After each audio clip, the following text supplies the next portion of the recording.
22 رجب 22 رجب کو لوگ کیا کرتے ہیں؟ کنڈوں کا اہتمام کرتے ہیں. 22 رجب کے کنڈوں کا اہتمام بھی بر صغیر میں عام ہے.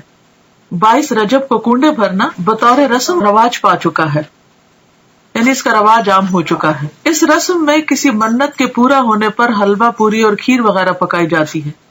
تاریخ کے مطالعہ سے یہ بات سامنے آتی ہے کہ اس رسم کی ابتدا 1906 یعنی 1906 میں امیر مینائی کے خاندان سے ہوئی جو ہندوستان کے شہر سے تعلق رکھتا تھا.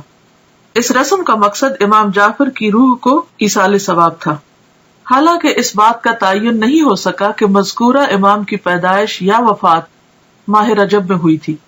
کوئی بھی نہیں جانتا کہ واقعی امام جعفر اس مہینے میں پیدا ہوئے یا ان کی وفات ہوئی، لیکن اس رسم کو جو کہ تقریباً 100 سال پہلے شروع ہوئی امام جعفر سے منسوب کر دیا گیا. تو اس سے یہ بھی پتہ چلتا ہے کہ اس کا آغاز نبی صلی اللہ علیہ وسلم نے نہیں کیا، یہ چیز اصل دین میں نہیں. اسلام میں کسی بھی برگزیدہ شخصیت کی پیدائش کے دن خوشی منانے یا خصوصی صدقہ و خیرات کی کوئی گنجائش نہیں ہے، یعنی کسی بھی انسان کے حوالے سے کوئی دن منانا اسلامی روایت نہیں ہے. تو بات یہ ہے کہ اسلام میں کسی بھی برگزیدہ شخصیت کی پیدائش کے دن خوشی منانے یا خصوصی صدقہ و خیرات کی کوئی گنجائش نہیں ہے. علاوہ ازیں کنڈوں کا نہ قرآن و سنت میں ذکر ہے، نہ ہی صحابہ کرام، تابعین یا تبع تابعین کے زمانے میں اس کا کوئی ثبوت ملتا ہے، یعنی ان لوگوں کے ہاں اس کا کوئی کانسیپٹ ہے ہی نہیں. تو جو چیز قرآن و سنت سے ثابت نہیں، اس کے کرنے پر کوئی اجر و ثواب بھی نہیں. اور اگر ہم بعد میں کوئی ایسی چیز ایجاد کرتے ہیں اور اجر و ثواب کی نیت سے کرتے ہیں تو وہ بدعت میں شمار ہوگا، اس کے فائدے کی بجائے گناہ ہوگا. لہٰذا ایسی چیزوں سے بچنا ضروری ہے. اصل دین کیا ہے؟ ہمارے ذہن میں واضح ہونا چاہیے کہ اصل دین کیا ہے.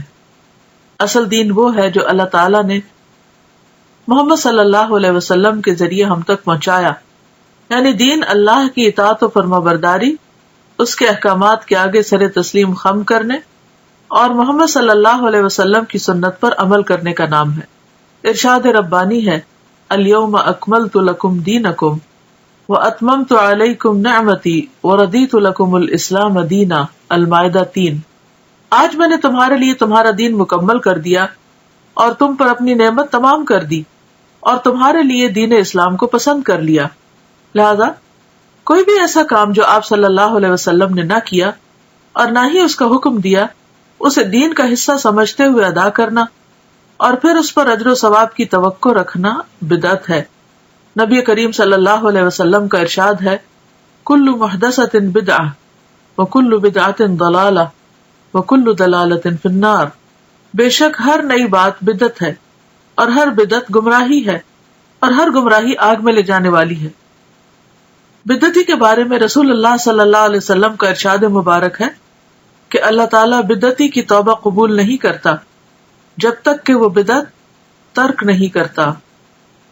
یہ صحیح حدیث ہے ترغیب و ترہیب کی. یعنی ایسے شخص کی توبہ بھی قبول نہیں ہوتی جو ان چیزوں کو چھوڑتا نہیں جو دین کے نام پر اس نے خود ایجاد کر لی یا نبی صلی اللہ علیہ وسلم کے بعد اگر کسی نے ایجاد کی اور وہ ان کی پیروی اور پابندی کر رہا ہے.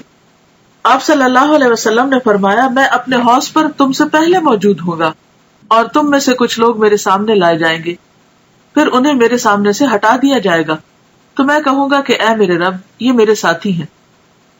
لیکن مجھ سے کہا جائے گا کہ آپ نہیں جانتے انہوں نے آپ کے بعد کیا کیا نئی چیزیں ایجاد کر لی تھی. یہ صحیح بخاری کی روایت ہے. تو اس سے آپ اندازہ لگائیں کہ اگر کوئی شخص دین میں نئے طریقے ایجاد کرتا ہے اور ان کی پابندی کرتا ہے اور ان کو فرض کے درجے پر لے آتا ہے تو قیامت کے دن ایسے شخص کو نبی صلی اللہ علیہ وسلم کے حوض سے پانی نصیب نہ ہوگا اور آپ اس شخص سے خفا ہوں گے کیونکہ اس نے دین کو اپنے ہاتھ میں لے لیا. لہٰذا ایسے تمام طریقوں اور کاموں سے بچنے کی ضرورت ہے جو دین کے نام پر آپ کے بعد ایجاد کر لیے گئے ہوں، کیونکہ آپ صلی اللہ علیہ وسلم نے فرمایا، من احدث فی امرنا ھذا ما لیس منہ فہو رد. صحیح بخاری.